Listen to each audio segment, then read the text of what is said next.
अस्सलाम वालेकुम। सितारों के सफ़र पर खुश आमदीद। आज की वीडियो जो है वो एक ख़ास योग पर है जो जुलाई में बनने जा रहा है, जिसका जिक्र मैंने वीकली हॉरोस्कोप की वीडियो में किया था, मार्स और केतु का।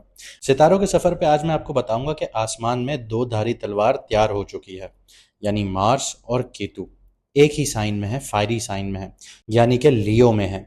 मार्स जो है वो एक ऐसी ताकत है जो सिपह सलार यानी आर्मी चीफ होता है। जोश है इसमें, लेकिन कभी कभी ये गुस्सा और जल्दबाजी का सबब बन जाता है, जिससे पूरा सिस्टम कोलैप्स कर सकता है, गिर सकता है। अगर आप देखें कि कोई भी आर्मी या कोई भी एक फोर्स है वो गलत इनिशिएट करती है तो पूरे मुल्क को उसका खुमियाजा भुगतना पड़ता है, या उसके जो कॉन्सिक्वेंसेज हैं वो भुगतने पड़ते हैं।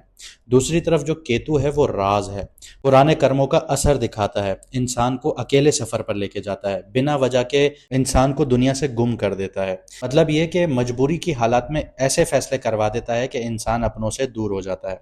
कुछ ऐसी खसलतें अल्लाह पाक ने मार्स और केतु में रखी हुई हैं। अब अगर इनके योग की बात करूं तो 12 तारीख से ऑनवर्ड्स, 12 जुलाई से ऑनवर्ड्स मार्स जो है वो केतु के करीब जाना शुरू करेगा, लेकिन 22 तारीख को वो बिल्कुल उसके साथ आ जाएगा और ये 10 अगस्त तक इसके असरात नज़र आएंगे आप लोगों को। मार्स और केतु एक ही डिग्री पर मिलने जा रहे हैं, जो एक ऐसी आग को भड़काएंगे जो ना सिर्फ अंदर से जला सकती है बल्कि बाहर से भी तबाही मचा सकती है। और सोने पर सुहागा ये होगा कि जब मार्स जो है वो सातवीं नज़र राहु के साथ बना लेगा, तो ये ऐसी सिचुएशंस बना देता है कि इंसान हवा में तीर तो चला रहा है लेकिन वो तीर आग वाले हैं जिनकी कोई डायरेक्शंस नहीं है। ऐसा माहौल क्रिएट कर देंगे कि अपनों में पराये नज़र आना शुरू हो जाएंगे, बहुत ज़्यादा गुस्सा एग्रेशन नज़र आएगा, तो सोच समझ कर चलना पड़ेगा। इस वीडियो में मैं आपको दुनिया के ऊपर क्या होने वाला है, क्या असरात आने वाले हैं इस योग के, उसके बारे में बताऊंगा और ये भी बताऊंगा कि आपके बुर्ज, आपकी राशि पर इसका क्या असर होगा। किसी के लिए ये वक्त इम्तिहान भरा हो सकता है और किसी के लिए नई मंजिल, नए रास्ते खुल सकते हैं। आपके लिए ये योग क्या लेकर आ रहा है, ये जानने के लिए वीडियो को आखिर तक ज़रूर देखिएगा, क्योंकि मैडम एस्ट्रोलॉजर एन बख्श की अनथक मेहनत का नतीजा है, उनकी रिसर्च है जो मैं आपके सामने रखता हूँ। तो मैडम एस्ट्रोलॉजर एन बख्श ने इसकी रेमेडीज़ भी बताई हैं, वो मैं आपको वीडियो के आखिर में बताऊंगा। तो वो आपके लिए बहुत ज़्यादा ज़रूरी होगा, सबके उपाय जो हैं वो आपको बहुत ज़रूरी करने होंगे, वरना आपके अंदर भी एक एग्रेशन आपको बहुत ज़्यादा देखने को मिल सकता है। अगर आप नए हैं इस चैनल पर तो सब्सक्राइब करना मत भूलिएगा। जिन लोगों को अपना मून साइन नहीं पता वो कमेंट सेक्शन में अपनी ओरिजिनल या असली डेट ऑफ बर्थ लिखें तो हम आपको आपका मून साइन बता देंगे। हमारी हर वीडियो जो होती है वो मून साइन से होती है, और जो आपके सवाल हैं कि मून साइन या सन साइन में डिफरेंस क्या होता है, उसके ऊपर भी बहुत जल्दी वीडियो आएगी।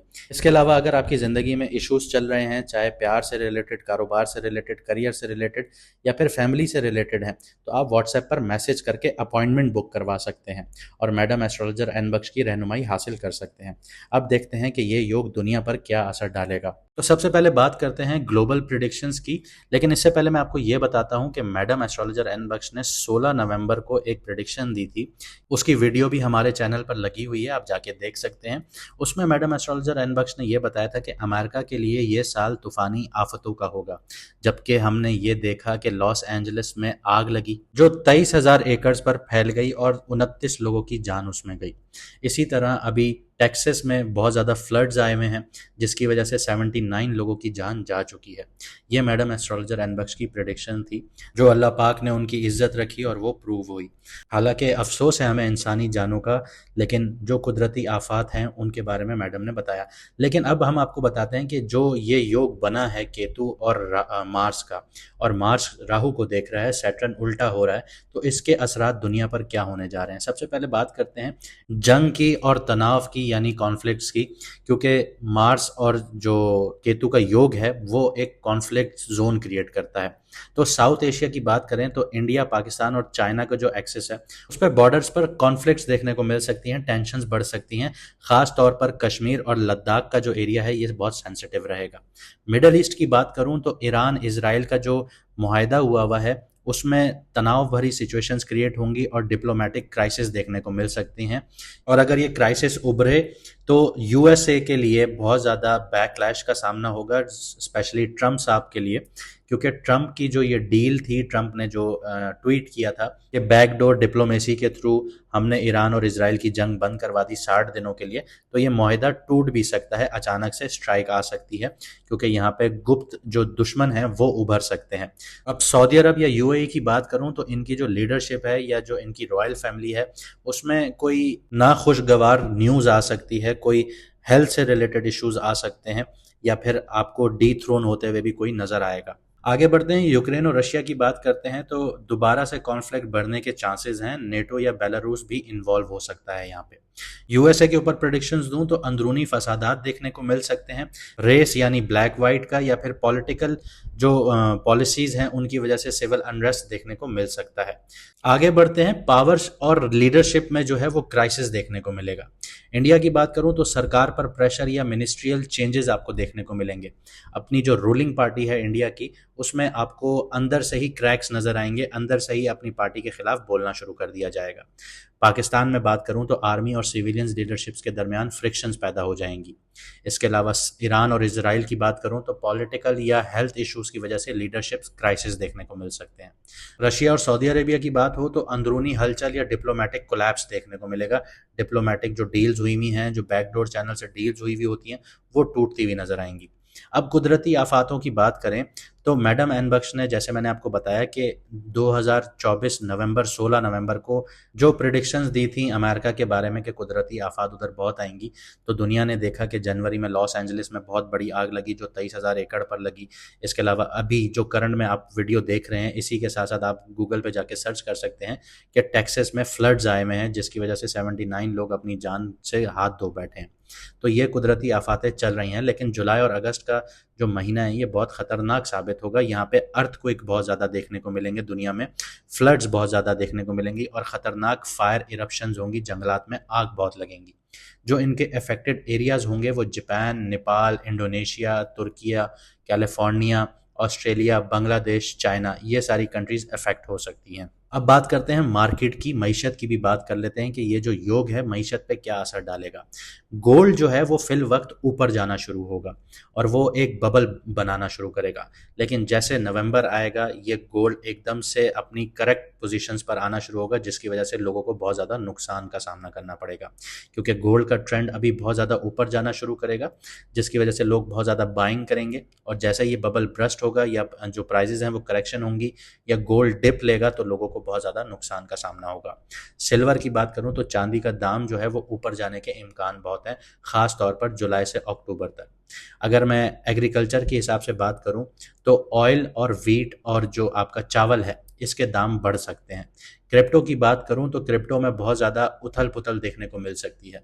क्रिप्टो से रिलेटेड कोई स्कैंडल सामने आ सकता है, किसी एक्सचेंज को हैक किया जा सकता है, तो लीगल इश्यूज यहाँ पे बहुत ज़्यादा क्रिएट होना शुरू हो जाएंगे, जो इसके बाद एक पूरी रेगुलेटरी के अंडर क्रिप्टो को किया जाएगा। तो ये सारी चीज़ें यहाँ पे डेवलप होना शुरू होगी। अब देखते हैं कि इस योग का आपकी राशि पर क्या असर पड़ रहा है। बात करूं जेमिनी वालों की, आपकी कुंडली आपके जायचे के 3rd हाउस में ये योग बना हुआ है।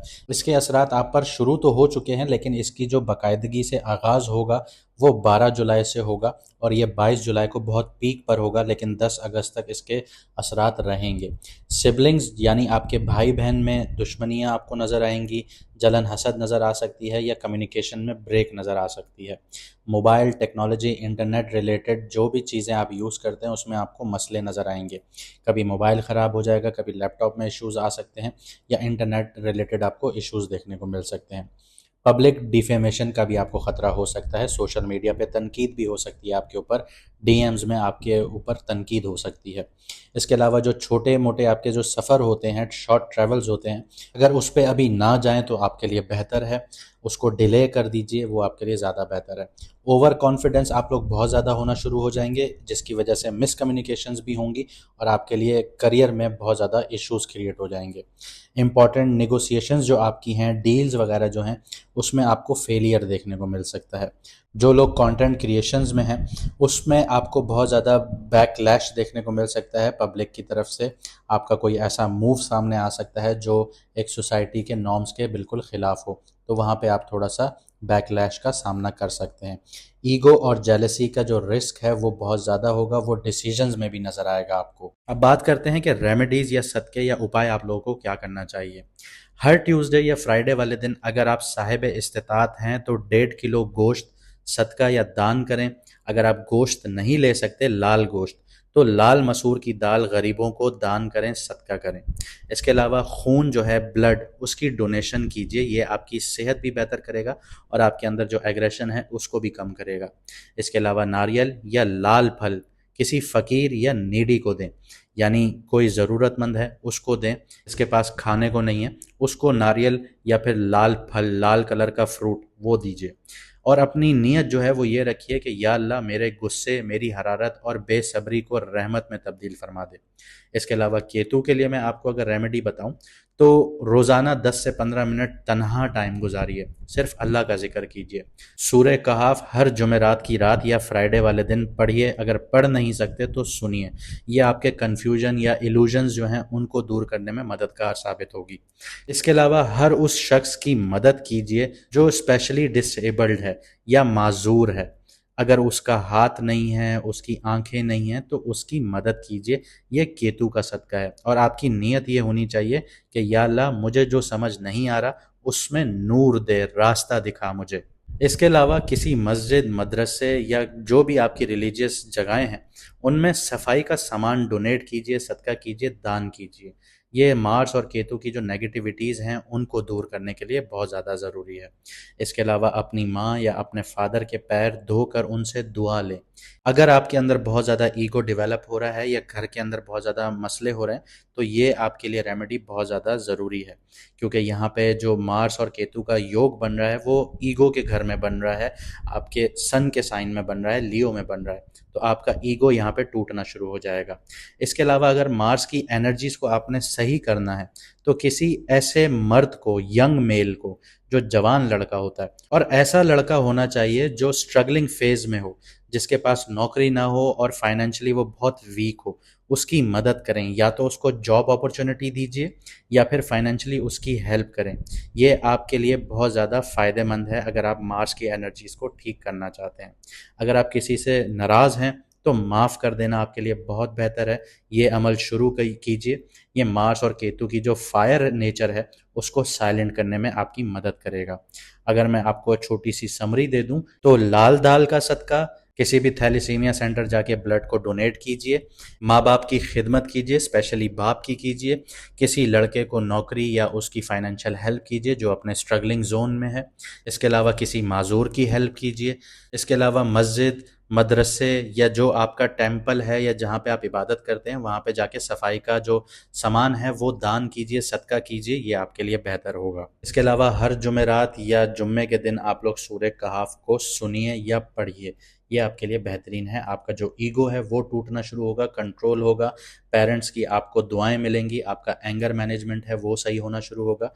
किसी स्पेशल चाइल्ड को ज़रूर सपोर्ट कीजिए, ये आपके लिए बहुत ज़्यादा ज़रूरी है। और अगर आप नज़र से बचना चाहते हैं तो सूरह नास, सूरह फलक का जो विर्द है वो करते रहिए। तो ये थी आज की वीडियो। उम्मीद करता हूँ आपको पसंद आई होगी और आप इन चीज़ों पर अमल करेंगे जो मैंने आपको बताया, और जो प्रेडिक्शंस मैडम एस्ट्रोलॉजर एन बख्श ने आपको बताई उन पर गौर कीजिएगा। आपको दुनिया में ये शिफ्ट्स होते हुए नज़र आएंगे। मुझे दीजिए इजाज़त, मिलते हैं अगली वीडियो में सितारों के सफ़र पर।